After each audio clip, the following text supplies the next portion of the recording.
Est-ce qu'il est nécessaire de faire des exercices quand on pratique un instrument? La réponse est oui. Il faut absolument faire des exercices. Tous les plus grands musiciens ont fait des exercices. Que ce soit de la période classique ou moderne.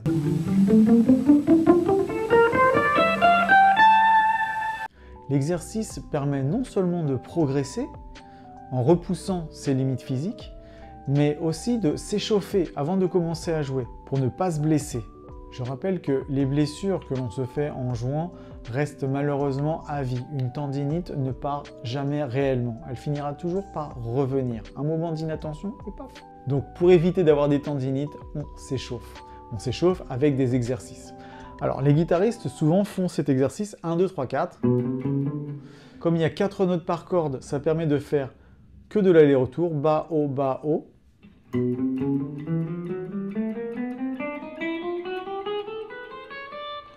On peut le travailler lentement ou on peut accélérer.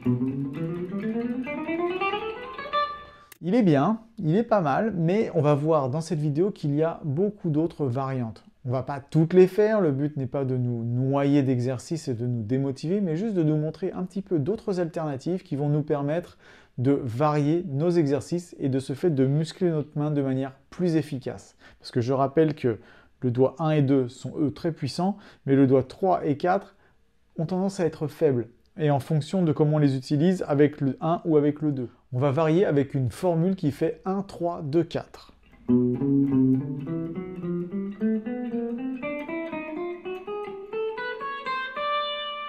Et vous pouvez la faire à l'envers quand vous redescendez.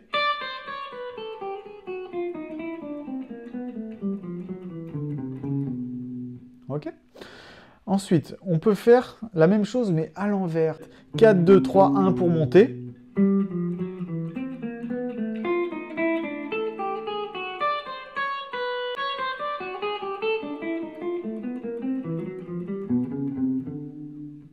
Puis si on te demande un jour de jouer de la musique conceptuelle, tu sauras quoi faire.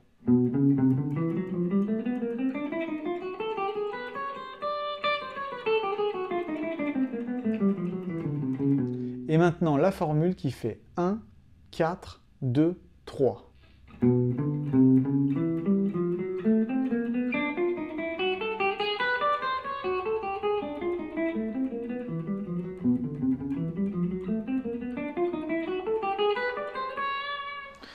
Et si vous la faites à l'envers,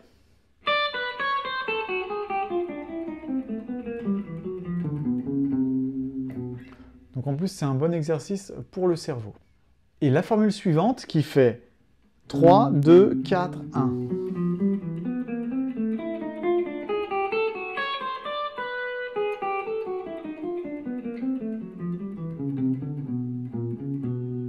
Donc on ne va pas toutes les faire, je fais celle qui me semble le plus intéressante pour muscler la main et travailler sur l'indépendance. Alors on n'est pas obligé de faire 4 notes, on n'est pas obligé de toutes les utiliser. Je vais vous montrer une autre formule qui est vraiment très bien pour travailler la force entre le 3e et le 4e doigt. Ça va faire comme ça, 1, 3, 4, 3, 4, 3, 1. Et vous changez de corde.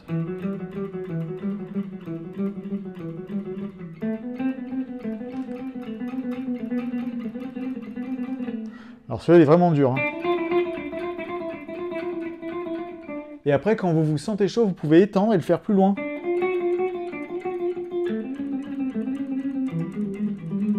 Ensuite, on va travailler un peu le même genre en faisant comme ça.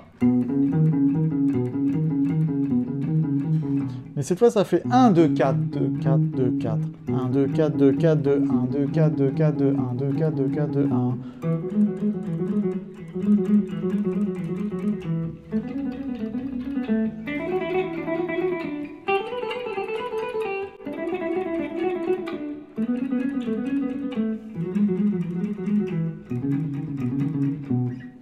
Voilà, il est vraiment sympa celui-là.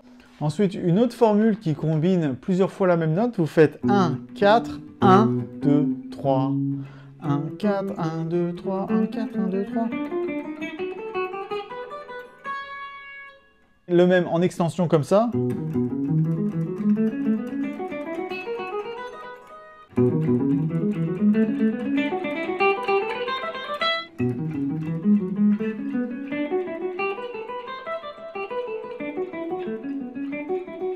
Ouais, ici je décale, je trouve que c'est plus joli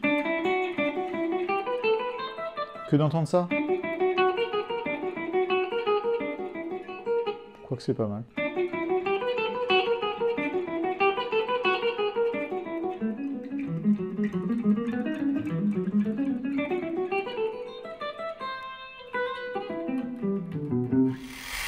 Voilà, n'hésite pas à créer tes propres combinaisons et normalement tu vas le sentir ici, ça va chauffer. Mais surtout, une fois que tu as fini ton exercice, fais bien le contre-mouvement pour t'étendre dans un sens et dans l'autre, mais plus dans celui-là, plus dans celui-là. Parce que tu t'es tendu ici, il faut te détendre. Voilà. Échauffe-toi ce qu'il faut avant de commencer. Et quand tu as envie de vraiment progresser, eh ben c'est simple, tu augmentes les tempos de tes exercices. Pour ne manquer aucune vidéo, n'oublie pas de t'abonner et de liker cette vidéo. Et moi je te dis à samedi prochain.